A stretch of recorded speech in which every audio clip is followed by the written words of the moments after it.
Hello, testing. The last Okay. All right. Good evening. Good afternoon. afternoon. I should say afternoon. Welcome to the second episode of On the Couch with Julian and Sharhonda. I am Julian, of course, and this is, And I'm Sharhonda. and it's so good to be back with you guys for episode two. Um, I'm going to yawn. I'm be honest with you, because I didn't sleep well last night. Our 2-year-old granddaughter had nightmares at 4 in the morning. So yeah.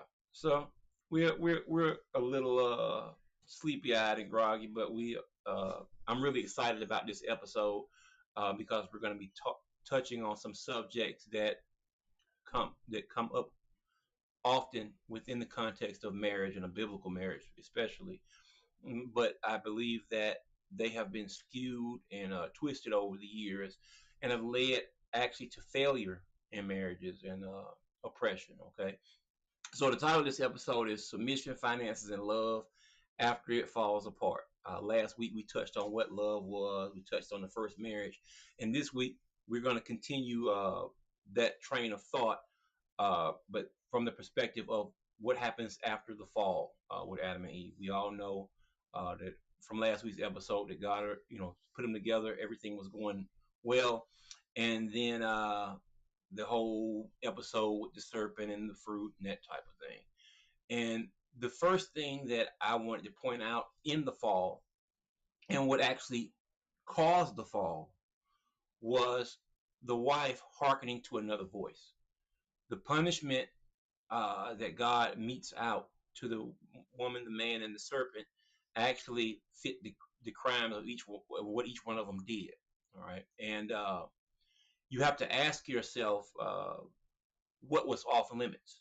All right, because God put boundaries and restrictions there for a reason.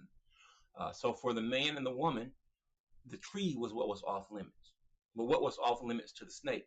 And what was off limits to the snake was the man's wife.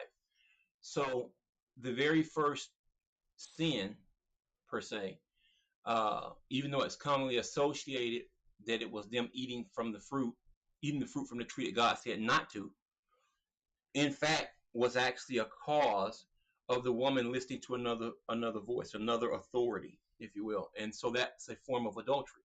So really, the first sin is adultery there, within the garden, and there was a lot that came out of that whole deal, and I want to start uh, in the realm of practicality by saying that your marriage is like a garden. It's just like the Garden of Eden. Your husband and your wife is just like a garden.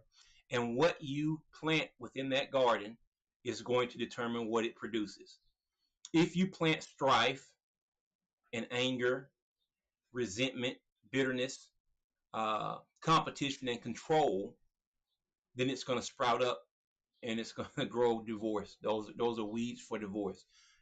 Just like Adam, we as men should tend the gardens that God gives us. All right. Conversely, on the women's side of things, uh, you need to watch out for foreign voices. All right. And foreign voices can be other people, it can be other things that take up your time, anything that would come and distract you or guide you in a different way from your husband would be a foreign voice. You, and that's not to say your hobbies and things like that. That's not what we're talking about. We're talking about someone who decides that it's they whatever they're doing outside of home for 20 hours a day, and they're spending an hour with the spouse and the rest of the time sleeping. So then that's a disaster, because you're going to end up with a spouse who feels like they're not being seen, or that you are not participating in this marriage with them. So you just have to make a balance. It has to be balanced. You can't have any one thing. They say one thing, no matter if it's the best thing in the world, too much of it is not good for you. So you have to be careful and balance. And you have to stop crying on your male friend's shoulder, because that opens a door, and it doesn't matter how much you're not attracted to him. Eventually, that opens a door. You have to stop listening to your friends who have decided that they know how your marriage dynamic should work, more than you know how your marriage dynamic should work.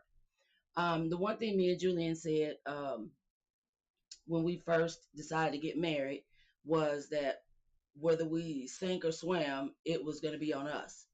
We were not going to let anyone else make that decision for us. So we decided that we kept our family out of all of our arguments or all of our discussions. We made our financial decisions without our parents and siblings and all that in it. So that's where the balance comes in. If there is a discussion that needs to be had, the first person that you need to have that discussion with is your spouse. I'm sorry. Bear with me 1 second, because there's the stream is not going live on the on our actual on the couch site. So I'm going to stop the stream and then start it back.